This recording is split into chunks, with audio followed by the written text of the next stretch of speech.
Cooperativa cerebral, como é que é essa história?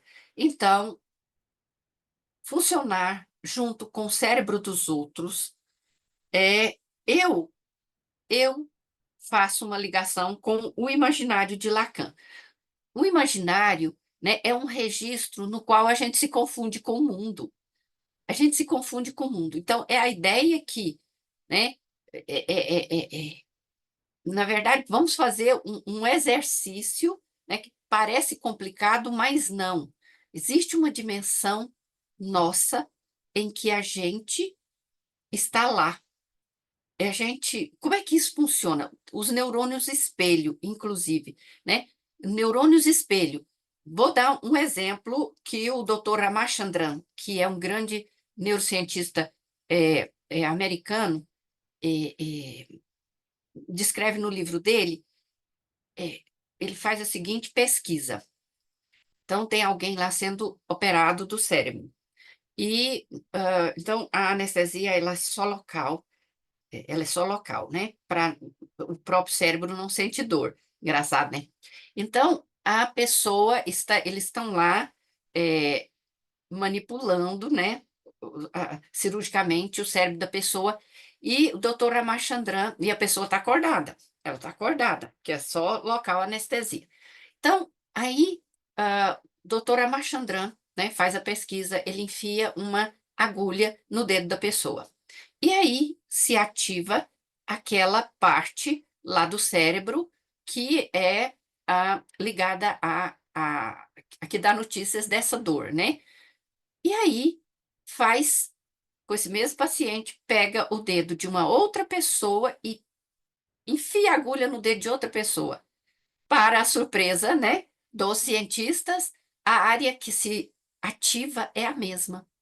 Tanto faz, então, é por isso que quando a gente vê alguém chorar, a gente começa a querer chorar.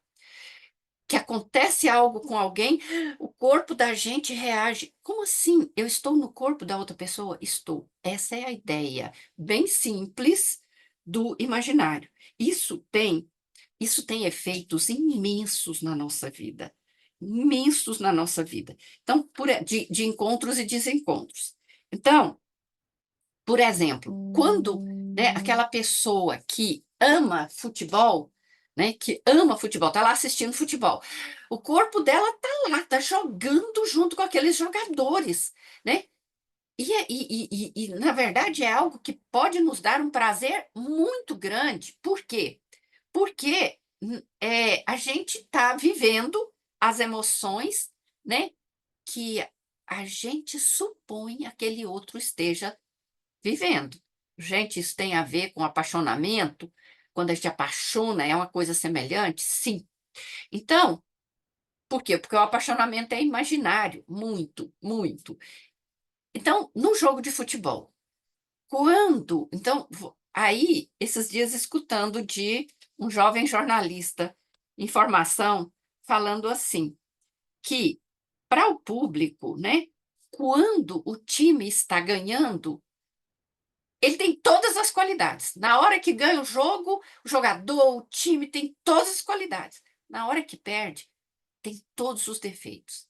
Então, melhor dizendo, quando está ganhando, quando o time está valorizando o meu eu que está lá no time, então o time que ganha potência, garantia de sobrevivência. A ideia de valor, de potência, é sempre, ele vai deflagrar o prazer da sobrevivência garantida naquele momento. Não vou ser ingênuos. Eu puxo para isso e vou repetir muito para quem me escutar.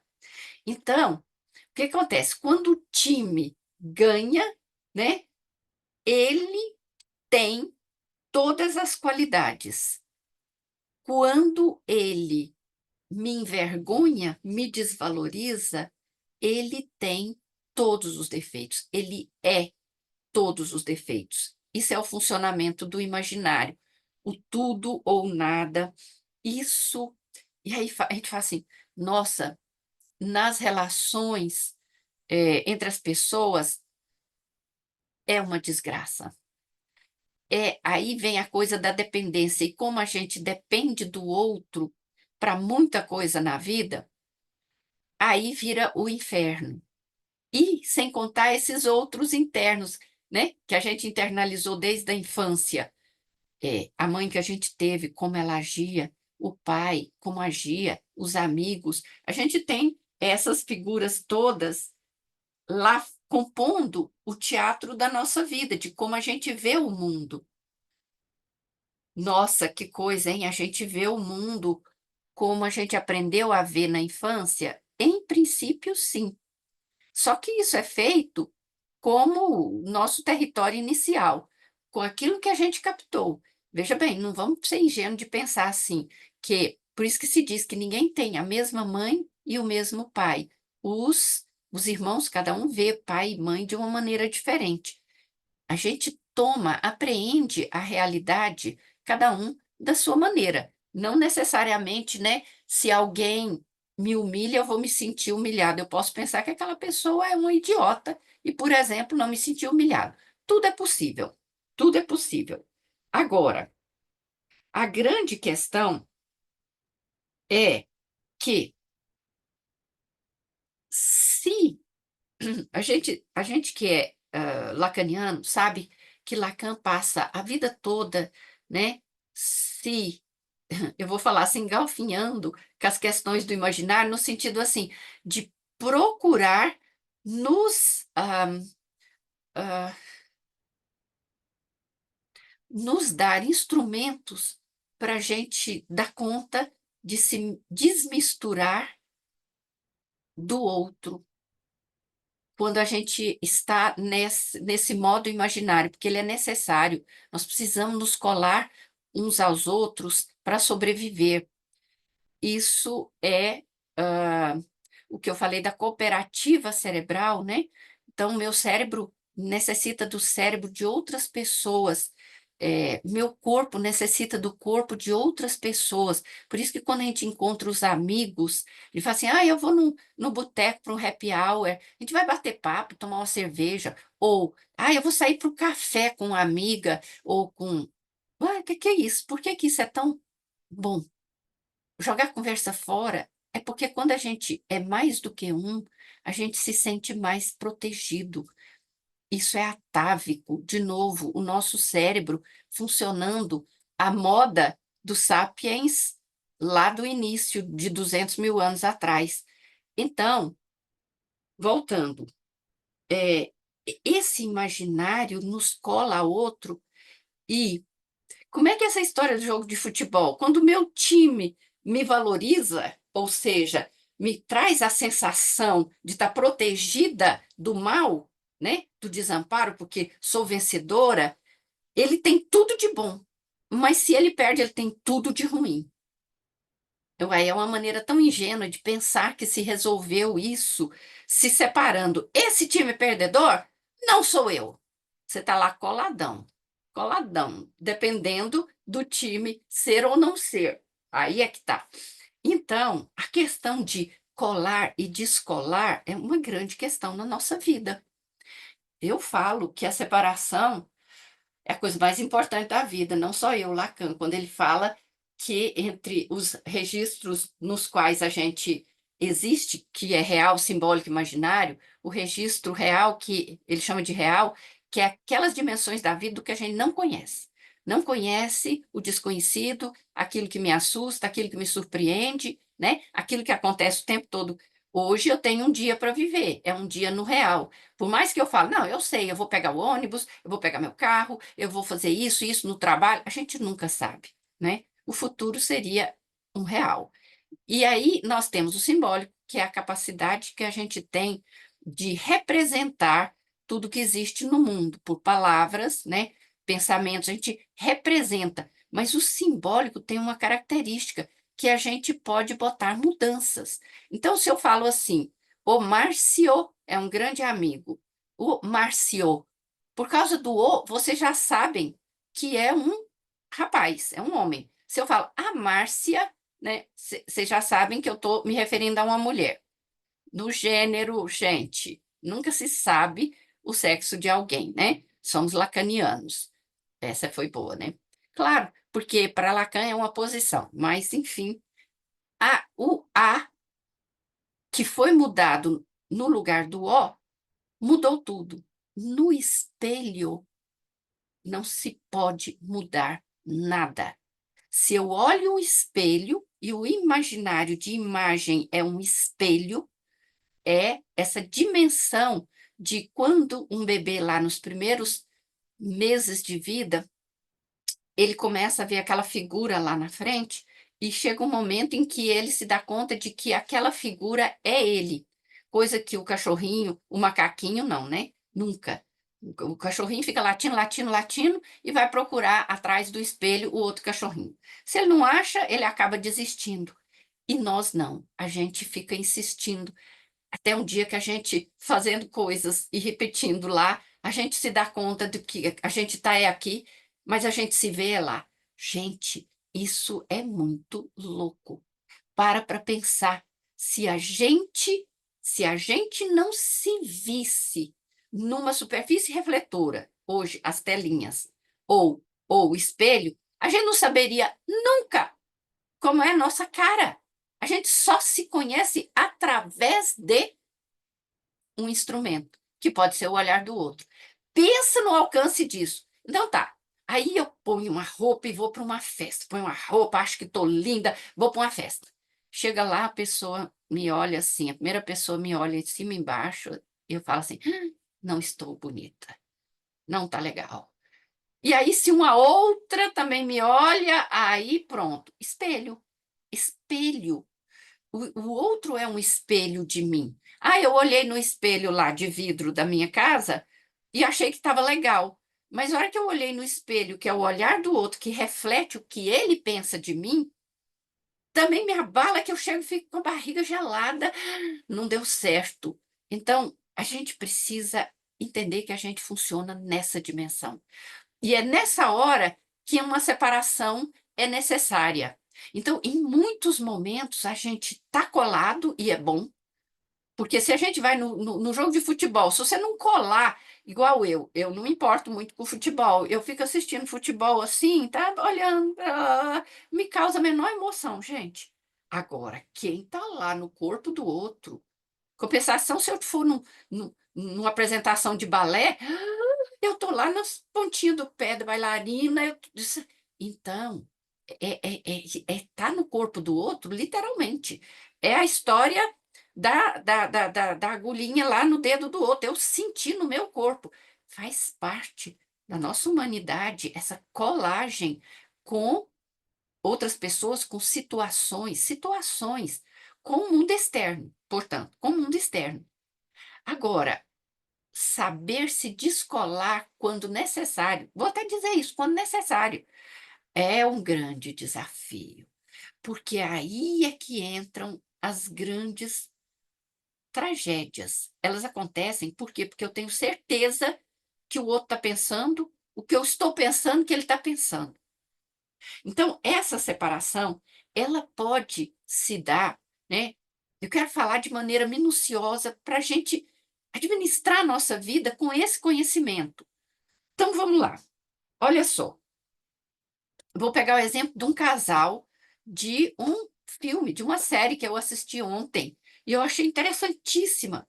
Uma série da Turquia. E fico pensando no nosso privilégio hoje de ver, né, a comida, como eles comem, como a carcaça deles, né, o tipo de roupa, eh, a cultura de uma maneira, claro que a gente podia ver isso no cinema, quando existia o cinema, num filme ou outro que, né, hoje a gente pode ver isso em séries, né. Tô vendo uma da Dinamarca, né, como é que são as casas da Dinamarca, como é que é a comida, como é que as pessoas agem, é um aprendizado imenso. Então, nessa série, um casal, a ideia, isso aí já vai ilustrar muito bem. A ideia é exatamente assim. O cara era um cara que traía a mulher.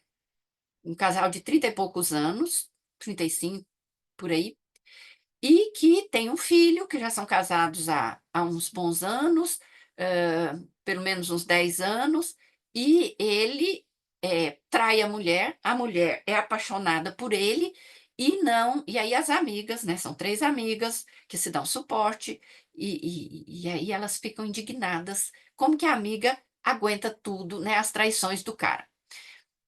E ela, por outro lado, é aquela mulher vaidosíssima, que compra muita roupa e que lá na série ela tá querendo botar um peito novo e fazer cirurgia plástica, e o cara arrumando dinheiro para todos esses gastos, né, para uma vida de alto nível, mas assim, então um cafajeste, que namora, paquera as mulheres, ela sabe, e aí pois é, a gente já está sabendo da história, né.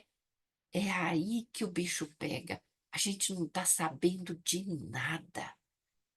Isso é a nossa certeza imaginária. A gente olha à medida que a história vai se desenvolvendo, e a gente fica assim: "Bom, a mulher fala que eu sou apaixonada por ele, por isso que eu não me separo dele e eu aguento tudo isso". Aí as amigas, uma dá uma alfinetada e fala: "Ah, mas é porque ele paga todas as suas contas e suas roupas caras". E aí ela briga: "Não, é porque eu amo e não quero viver sem ele".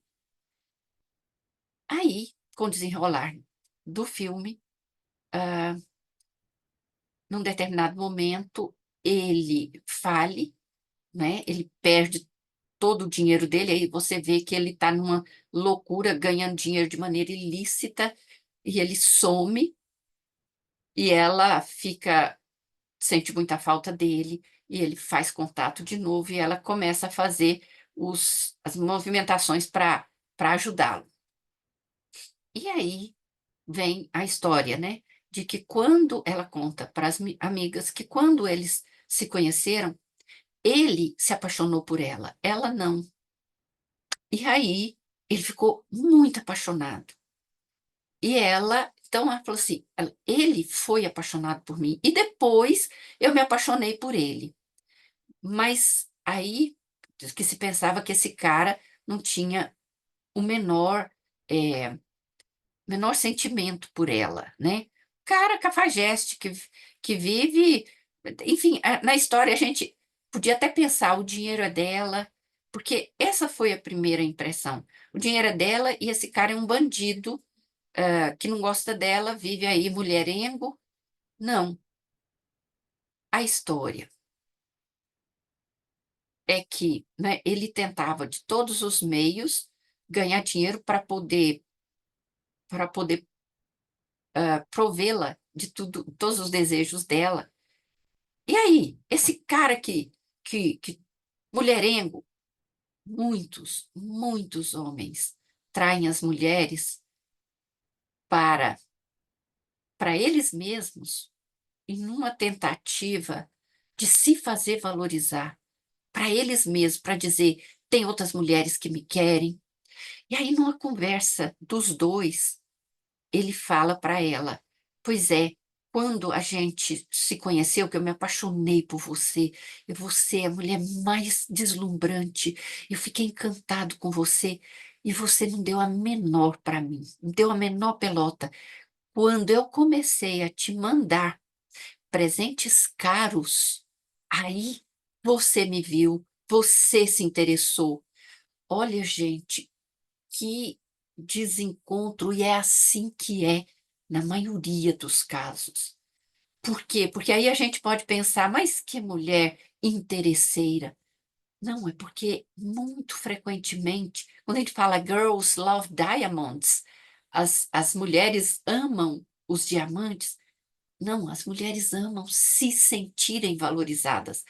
E se sentir valorizada, a moda cultural é receber presentes caros, por exemplo. Então, aquela mulher pôde se sentir valorizada daquela maneira, e não de outra. Tem mulher que pode se sentir, ou mulher ou homem, eu estou falando de mulher agora, valorizada com um olhar apaixonado do outro, e o resto tá tudo, não tem importância. Outras são mais aculturadas, no sentido da cultura patriarcal de dar valor a ao dinheiro, né, a joias e objeto de valor, chamado. Aí, esse objeto de valor sendo colocado em cima do meu corpo, o meu corpo vai ficar mais valorizado.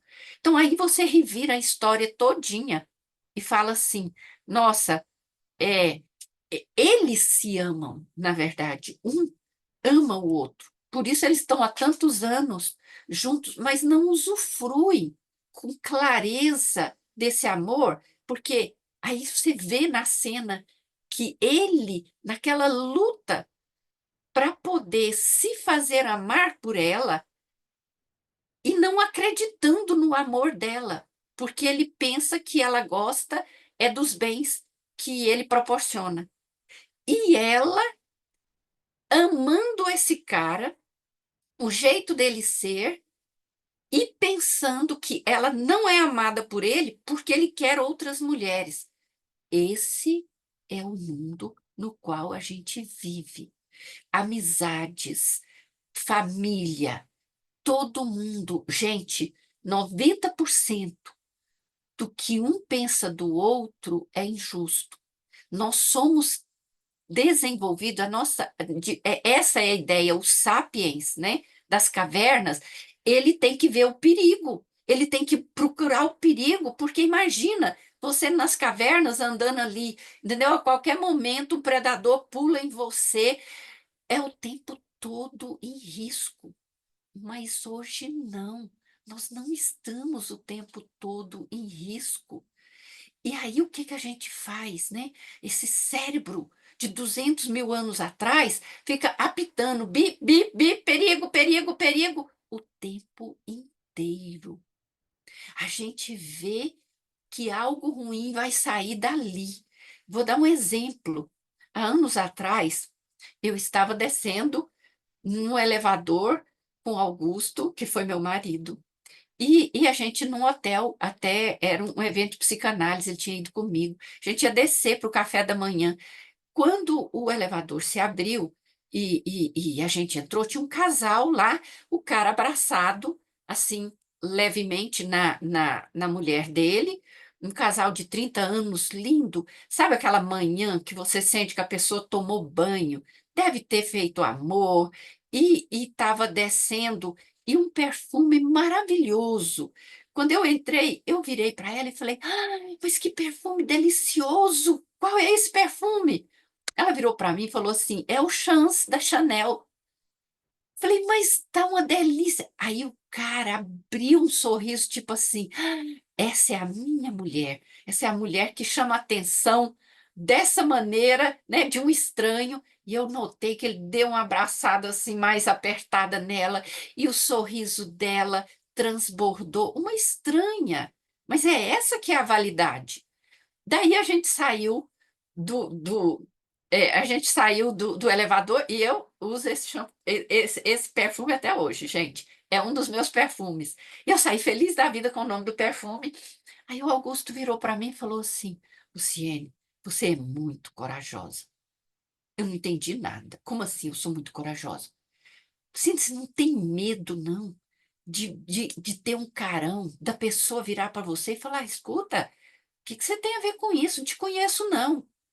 Aí, quando ele falou isso, eu falei: é um risco que a gente corre. Claro que é. Aí eu falei para ele: e se ela me falasse isso, eu pedia desculpa, falar: oh, desculpa, desculpa, eu não queria ofender.